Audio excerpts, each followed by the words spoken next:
Ya, karena standar manusia itu kalau menganggap penting, standarnya itu kalau bukan kedudukan, harta benda.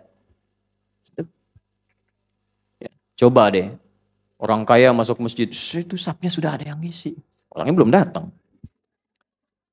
Pejabat mau datang udah dinomorin. Ya kan? Yang bikin siapa? Manusia. Standarnya beda. Ya, makanya dibuat standar sama saat masuk masjid. Ya, coba Anda bayangkan, kalau masuk masjid sapnya berdasarkan gelar. Oh, sop 1 profesor, 2 dokter, oh yang nggak sekolah ke toilet mungkin. Enggak, itu kan manusia. Ini manusia kan, bikin standar begitu. Makanya dibikin sama. Masuk silahkan sama. Semua berhenti. Jadi status dunia itu berhenti ketika masuk rumah Allah. Makanya disebutnya Baitullah. Masjid itu disebutnya Masajidallah. Kalimat masjid pertama dalam Al-Quran, itu ada di Quran surah kedua Al-Baqarah di ayat 114. Wa man azlamu mimman mana'a masajidallah. Diteruskan memakmurkan Quran surah 9 ayat 18. Innama ya'muru masajidallah. Selalu dilekatkan pada Allah pemiliknya. Masjidnya Allah, masjidnya Allah, masjidnya Allah. Kenapa? Supaya tidak ada yang klaim. Walaupun dia merawat, boleh. Tetap rumah Allah itu mesti diatur. Gak boleh sembarangan orang. Saya mau tiduran di sini Pak. Nggak bisa Pak, ini ditutup. Ini kan punya Allah, bukan punya Bapak. Nggak bisa. Tetap ada aturannya. Makanya ada rumusan kemakmuran masjid, ada pengelola masjid dengan turunnya Quran 9 ayat 18. Tapi pengelola masjid ini pun tidak boleh melebihi kapasitasnya seakan-akan menjadi pemilik mutlaknya. Dibuatlah aturan oleh Allah. Dari aturan pengelola bagaimana, ya menata untuk ibadah bagaimana, mengelola harta di situ bagaimana, supaya tidak melebihi kapasitasnya. Tetap yang punya Allah. Anda diberikan rizki, dititipkan oleh Allah pada Anda untuk menyempurnakan pembangunan. Walaupun sumbangan Anda 50 M, hartanya bukan punya Anda. Cuma Anda dipilih kebagian, dapat pahalanya dari situ. Dititipkan oleh Allah lewat Anda. Jadi kalaupun Anda nyumbang paling besar, bukan berarti semua harus punya Anda. Lantas Anda buat kebijakan yang melebihi kebijakan Allah. Itulah sebabnya dibuat ketentuannya Masajidallah, masjidnya Allah. Jelas gak? Gitu ya. Jadi aturannya sama. Silahkan masuk sama. Sapnya sama. Kalau ada kondisi tertentu memang diatur, silahkan atur. Tapi jangan melebihi aturan Allah Subhanahu wa Ta'ala. Paham sampai sini?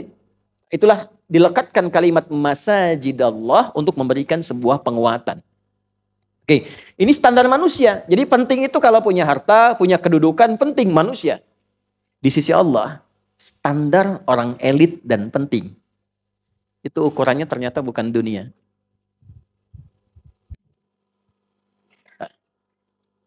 Dunia itu bisa harta, bisa kedudukan, bisa ilmu. Ya, awas. Ilmu agama juga masih dijaga. Makanya tadi 4 penjagaannya. Ilmunya bagus, lihat agamanya. Lihat ma'rifatnya. Lihat akhlaknya. Mau masuk, tapi kalau belum disalamin nggak mau.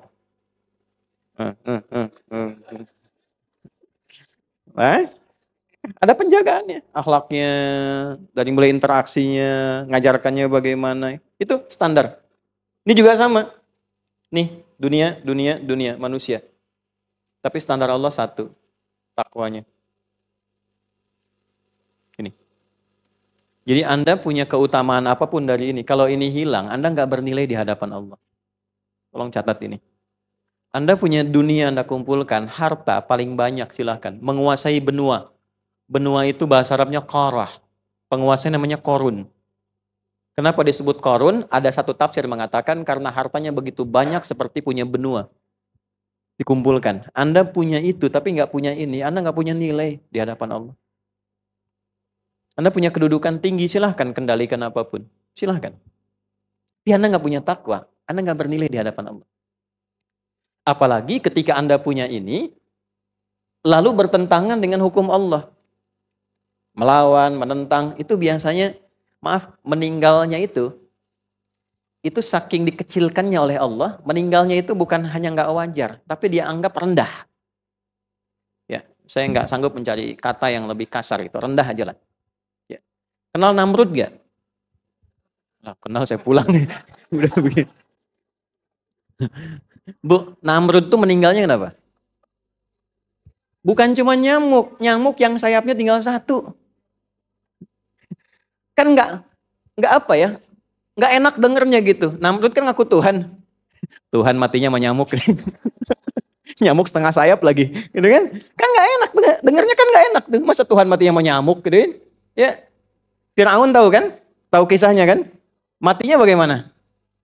Tenggelam kan? Ya, dia kan ngaku Tuhan kan? Diviralkan di Quran, Ana Rabbukumul A'la. Pernah nggak ada kalimat begini? Pernah dengar nggak? Fir'aun ngaku Tuhan. Tuhan kok tenggelam? Tuhan tenggelam. Jadi cara Allah membinasakan itu sederhana sekali untuk menunjukkan bahwa ini nggak ada nilainya. Jadi Anda punya apapun, termasuk punya ilmu merasa hebat, ya kan? Ya, ada Stephen Hawking lah sampai mengatakan Tuhan telah mati. Dia yang mati duluan. Ya kan? Coba lihat cara meninggalnya. Walaupun ilmunya mungkin dianggap besar, luas. Ini ibrah ya. Ini satu hikmah yang kita bisa ambil. Jadi Anda silahkan banggakan status, silahkan banggakan harta, pengetahuan yang luas. Tapi kalau nggak punya takwa, nggak ada nilainya. Itu satu di hadapan Allah itu. Nah ini yang dimaksud Quran surah Al-Hujurat yang ayat ke-13 itu. Ya ayyuhan nasu inna khalaqnakum min dzakarin wa untha wa ja'alnakum syu'uban wa qabaila lita'arafu inna akramakum indallahi atqakum. Ini poinnya. Hei semua manusia tanpa kecuali, yang dekat, yang menengah, yang jauh. Aku ciptakan manusia itu cuma 2 jenis. Ada berapa jenis? Ingat, Anda yang di sini ada manusia, cek cuma 2 nih. Enggak ada yang ketiga.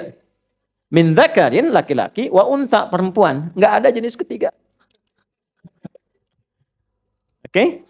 Kalau Nia aja, kalau Kurniadi aja. Udah.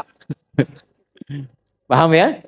Baik. Jadi cuma 2, tidak ada yang ketiga. Wa ja'alnakum syu'uban wa qabail. Dari situ kemudian silahkan saling mengenal, berta'aruf, membangun hubungan sosial dari kekeluargaan sampai masyarakat. Tapi kalau nanti naik statusnya, bergaul dengan orang, ya, maaf mungkin ada yang disanjung, ditinggikan, dihormati, wajar keduniaan. Tapi kata Allah dalam pandanganku standarnya 1. Inna akramakum indallahi indan nasi. Mungkin di kalangan manusia, mungkin aghnakum yang paling kaya. Ya. Mungkin aktsarukum amwala aw mala, yang paling banyak hartanya. Ya. Mungkin a'lakum mansiba, yang paling tinggi kedudukannya. Tapi indallahi, standar Allahnya yang paling tinggi takwanya. Ini poinnya.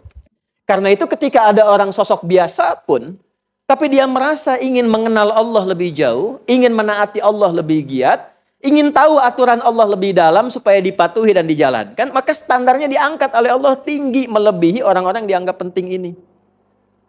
Itulah poinnya.